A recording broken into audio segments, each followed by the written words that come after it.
told your friend you're not okay? And tell me what's wrong and why you never said you felt that way. And guess you're trying to stay strong. Going to hear a conversation between an agent and Scott. First, you have some time to look at questions 1 to 5.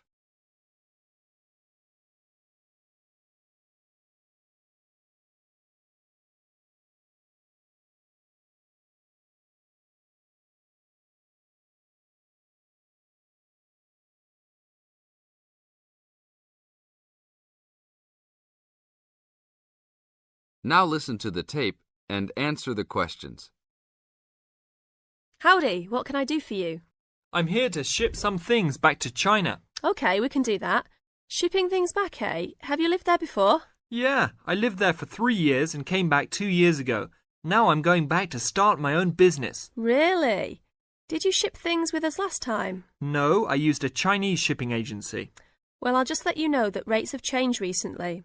So I don't know if they'll be comparable to what you paid before. It doesn't matter to me. My company's paying for it. Aha, then it's nothing off your skin, right? Okay, I'll need your name and where you need to go to pick up the items to be shipped. My name is Scott Linder, Linder, and I live in upstate New York, Saratoga Springs. Oh, sure, I know that place. I go to the races there. Great town. What's the zip there again? 770425. And the street address is 412 West Lake Road. 770425 Westlake, got it. And how big of a container are you going to be looking for? Well, I didn't have a container last time, and I don't think I'll need one this time. I think that I'll have about 6 cubic meters. We can get a subsection of a container then. How big is that? It's 2 meters wide and 3 meters long.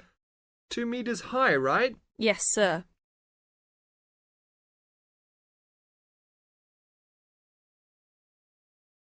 Now look at questions 6 to 10.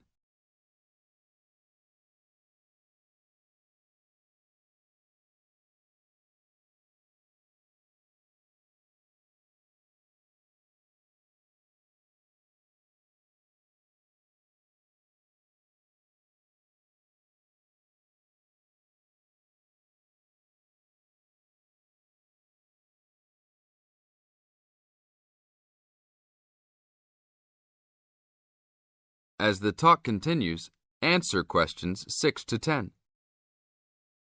And for customs, I need to know what sort of items will you be shipping? Mostly furniture. But we'll also have quite a few boxes of books too. Any clothing? Nope, but we'll have some bicycles and wood that we use for a loft bed. Be careful with those bicycles. I hear bicycle theft is a big problem in China. Not if you know how to secure your bikes and where to store them. Well, good luck. How valuable do you want me to list the entire shipment as being? Let's say about $3,500. Great.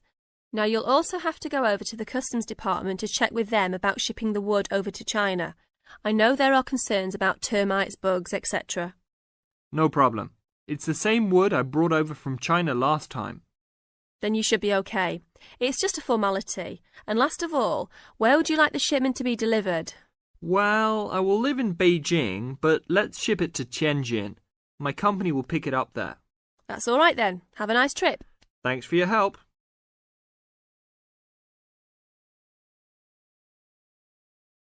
That is the end of part 1. You now have half a minute to check your answers.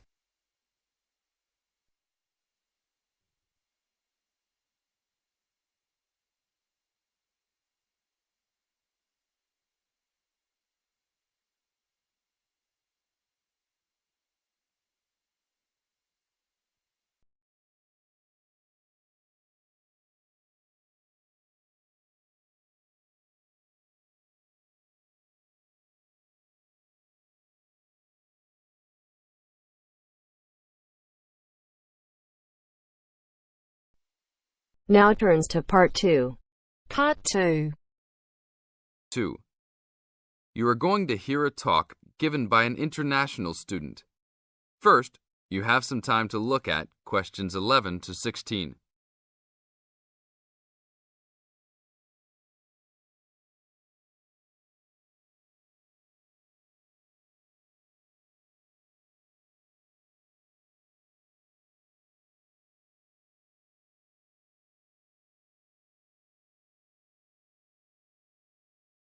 Now listen to the tape and answer the questions.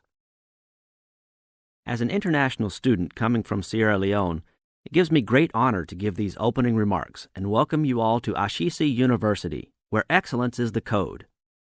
I believe I speak on behalf of my fellow colleagues when I say we feel that we are the most fortunate and privileged university students in Ghana. You may ask, what is the basis of such a conclusion? And I will simply say to you, in which other tertiary institution in Ghana do you find the same level of IT infrastructure and facilities available to students?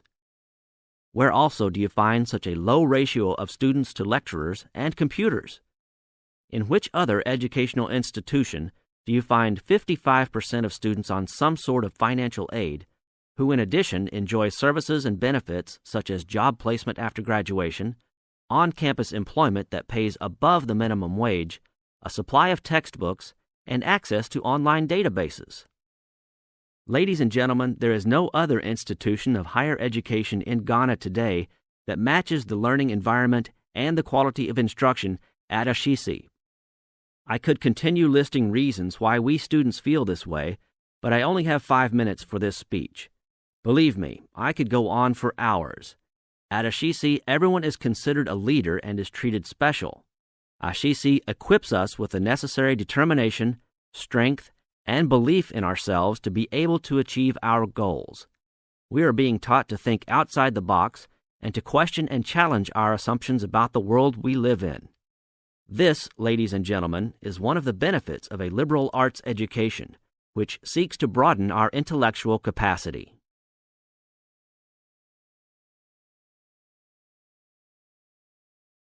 Now look at questions 17 to 20.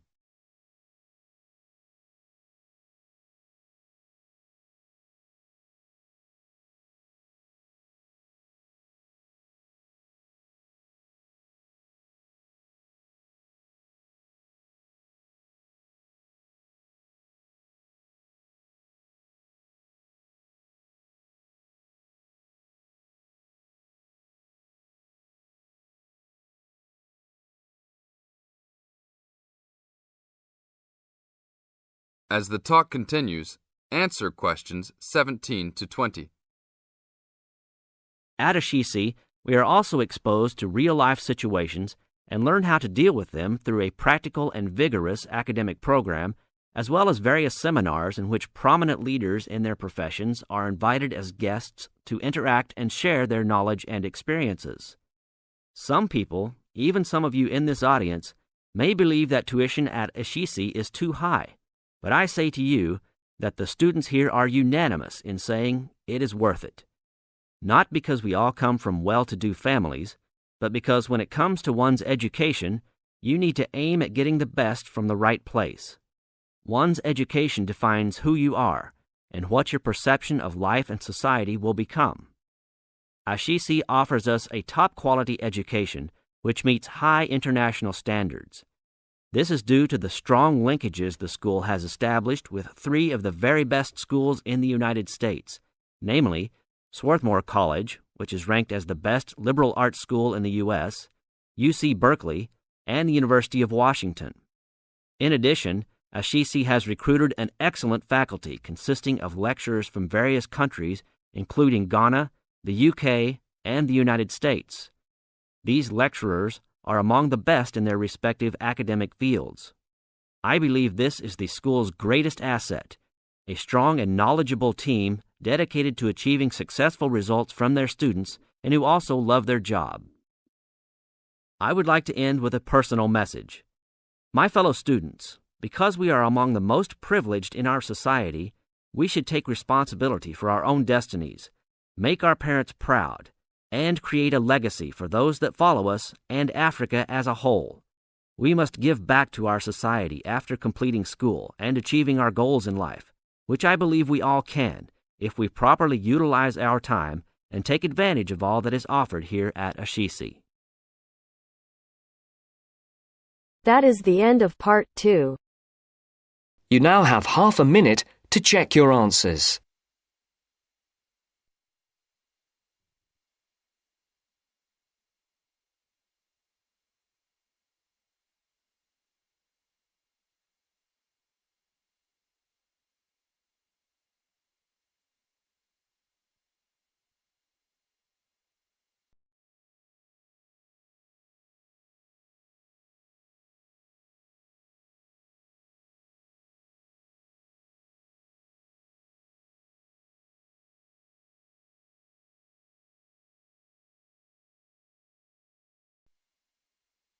Now turns to part 3.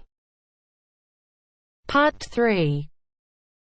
You will hear a conversation between Helen and her tutor. First, you have some time to look at questions 21 to 25.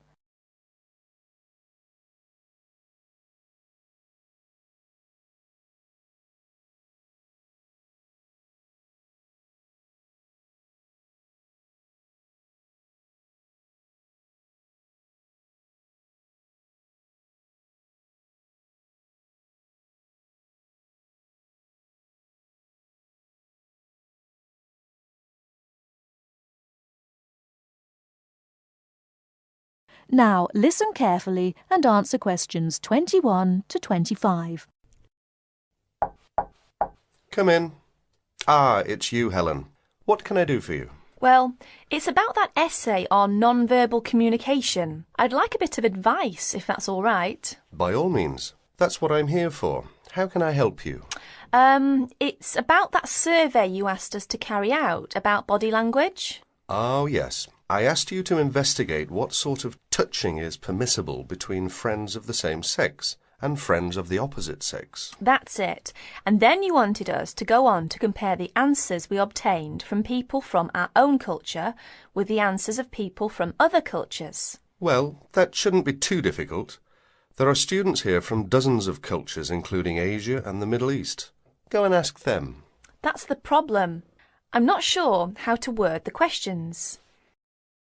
Before you hear the rest of the talk, you have some time to look at questions 26 to 30.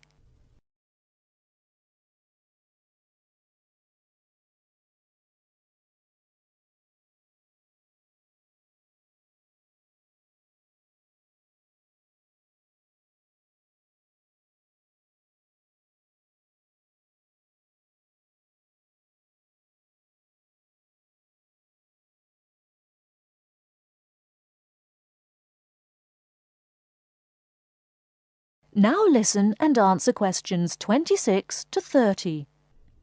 Go and ask them. That's the problem. I'm not sure how to word the questions. I think I've got far too many. People don't want to be bothered answering them all. Is that the list of questions you have with you? Let's have a look. I see. Your basic idea is fine. You've got a checklist of the parts of the body we mostly use to touch people with, and a checklist of the parts of other people's bodies that we usually touch. But you don't have to go right through the list asking a separate question about each item. You can make your questionnaire much shorter if you ask open questions. Open questions? What are they? Sometimes we call them WH questions. What, when, where. Those are examples. Oh, I see. Yes, we learned about them in grammar. I hadn't realised how useful they'd turn out to be. I could just ask one open question about each subject and tick the answers I receive. That's right.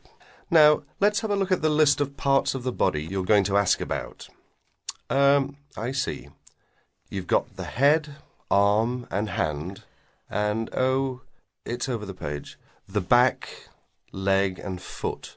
What about the shoulder and the thigh? They're important areas, and there are some others you should include too.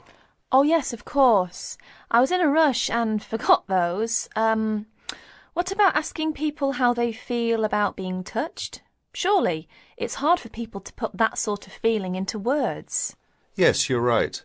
That's why it's essential to work out a rating scale for each response. Can you tell me a bit about how to use rating scales? Well, there's no way to measure how strongly a person feels about something, of course. All we can go on is what they report about their feelings. So what we do is offering them choices of ways to express how they feel. Very strongly, strongly, or not at all. That would be an example of a rating scale. In this case, as your survey is only a small trial sample, I suggest you use that 3-point rating scale I've just described. Very strongly, strongly, or not at all. That'll be enough to enable you to draw some broad conclusions. You may go on to refine your survey later if you decide to specialize in the study of non-verbal aspects of behavior. Thank you. I'm much clearer now. Could I ask you one last question? I'm afraid I've got a brain like a sieve, but I just can't remember the technical term you told us for the study of touch. It sounded like happy, but of course it isn't. Oh, you mean haptics. Haptics. Of course, haptics. That's it. Happy to be of service. That is the end of part 3. You now have half a minute to check your answers.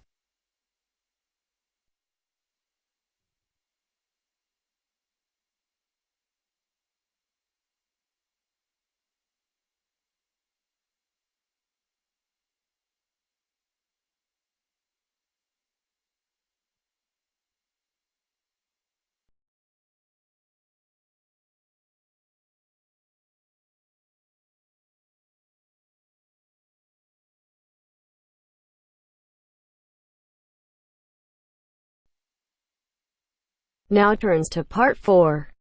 Part 4.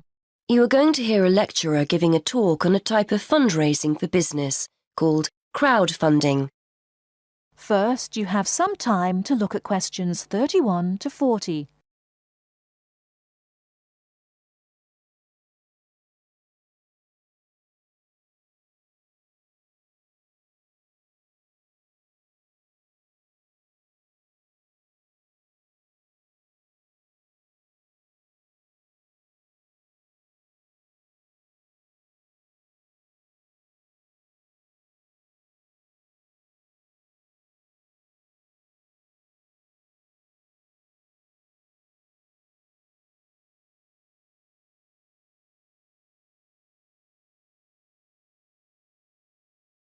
Now listen carefully and answer questions 31 to 40.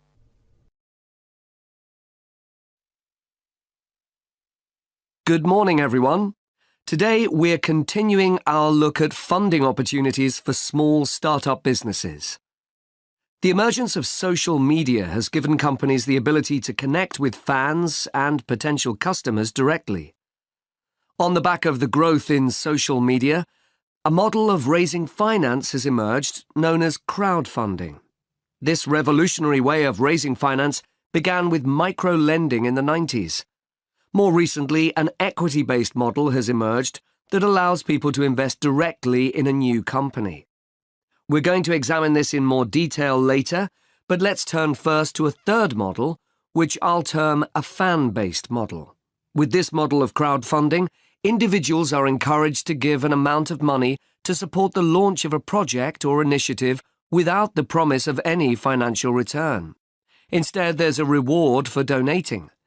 This contrasts with the micro-lending model, which would require a return on investment, and the equity-based scheme, which may offer shares. Crowdfunding portals or websites allow the business concerned to present the initiative along with the financial target required. There's a fixed time limit for fundraising, and if the target amount is reached, all donations are paid to the company or individual. Whether it's an author planning to write a new book, an independent film company looking to make a new film, or a technology company with an idea for an app, the person or company needing funding would turn to its fan base for support. This is managed through one of the many crowdfunding online portals that have emerged. Of course, a fan or supporter of a particular initiative is likely to give money anyway.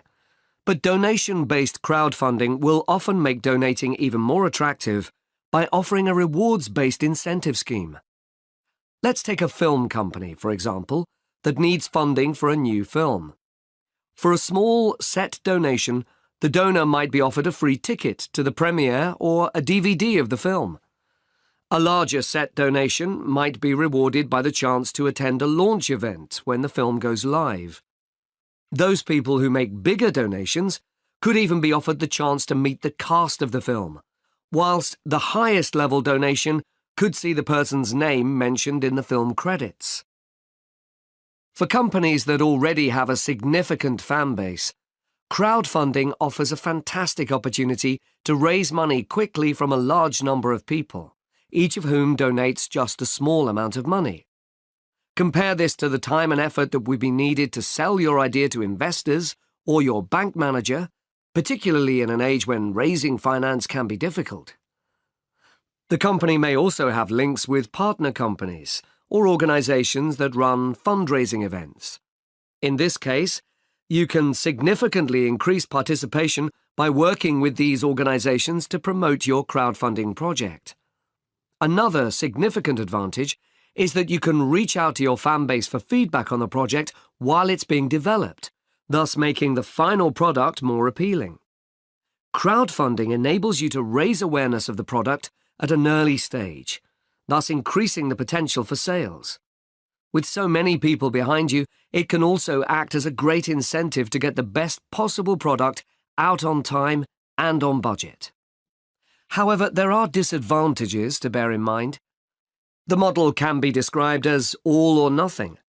If you don't reach the monetary target required in the agreed time, all promises of donations are cancelled and no money is paid, leaving you back at square one. Should this happen, or still worse, you receive the funding but are unable to come up with the product, not only will your fans end up disappointed, but the portal will record the fact that you failed to reach your target, or that the initiative failed. Fulfilling all the pledges that you've made to people can also be very time-consuming. For example, remembering to send out copies of books or free cinema tickets can sometimes be forgotten in the excitement and frenzy of launching your product. People sometimes forget to factor in the cost of rewards when calculating profit margins. But these can be significant. And finally, if you have a small fan base, for example, you're a new company or have a small social media footprint, raising awareness of your initiative will be challenging. These drawbacks aside, donation-based crowdfunding is a wonderful opportunity for individuals or small startups to raise funds for that exciting new project whilst reaching out and connecting to the people who are most likely to support and promote your work for you. That is the end of part 4. You now have half a minute to check your answers. I know you told your friend you're not okay, and tell me what's wrong and why you never said you felt that way. And guess you're trying to stay strong and fake a smile until I look away. But I've known you too long, it hurts to watch your blue eyes fade to gray as you fade away, as you fade away. Hello everyone, welcome to our channel. Today in this video I'll discuss with you writing task 2, and the question for today is: many students find it difficult to focus or pay attention at school nowadays. What are the reasons for this and what can be done to solve this problem? So the question is about the problems nowadays students are facing in paying attention or in concentration in schools, and we have to tell what are the reasons behind this problem and what can be done to solve this issue. So let's see how we can write this now. We will be starting with the introduction, which will be just the rephrasing of the given question and the reasons and the solution in this. We will be telling that. Most students today have difficulty focusing in school, which could be due to parental or social pressure to achieve strong academic results and participation in enormous extracurricular activities. So here we are just saying the reasons behind this, and the reasons are the pressure from the society as well as from the parents for good grades and participation in more than 1 or 2 extracurricular activities also put a lot of pressure on the child and they lack the concentration. However, this can be resolved by lowering the pressure, inspiring them and allowing them to participate in things they enjoy. So what they can do, they can lower this pressure and encourage them, and instead of sending them to a lot of extracurricular activities, it is better to let them do what they enjoy. Now starting with the body paragraph 1, we will be writing the reasons behind this, okay, the causes of this problem. In today's competitive environment, parents pressure their children to perform well. To be more specific, it is widely accepted that a degree with at least some good grades is required for further studies. Okay, so parents put a lot of pressure on their child of good grades, like 80%. You must have to score 80% or 90% kind of things. The parents do, and hence burden of grades can enhance a major problem leading to lack of concentration in the classroom. So it can affect their concentration power in the classroom because they will be under so much pressure that they will not be able to concentrate.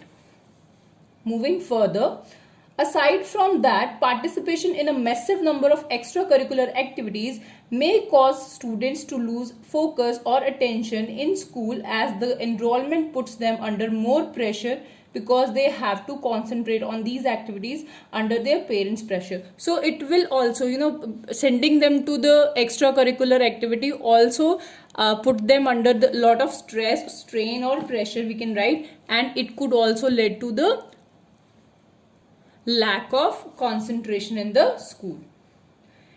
Now we will be moving to our body paragraph 2, which will be discussing the solutions for this problem. Encouragement, and in particular lessening the pressure or strain of scores on the youngsters, could be a viable approach. So it could be a possible approach that the parents should lessen the pressure of good grades from their children.